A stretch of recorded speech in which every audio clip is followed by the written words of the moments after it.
Depuis décembre 2019, l'épidémie de coronavirus s'étend au niveau international. Les continents les plus touchés sont aujourd'hui l'Asie et l'Europe. Quel masque faut-il porter pour se prémunir contre ce virus ? La vente de masques a fortement augmenté en France depuis le début de l'épidémie en créant une pénurie auprès des officines et des distributeurs d'équipements médicaux.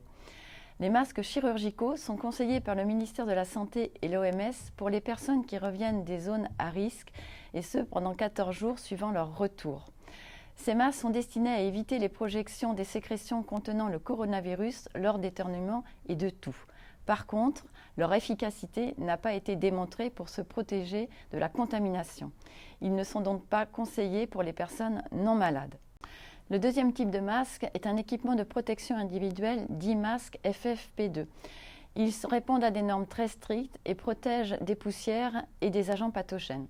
Ils sont destinés essentiellement aux personnes en contact avec les malades, notamment les professionnels de santé.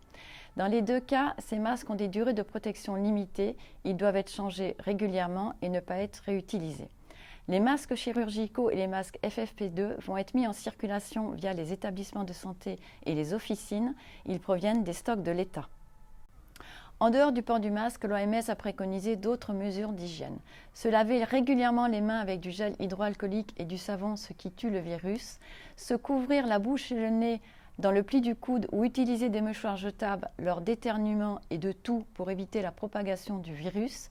Se tenir à une distance d'1 mètre de ses proches.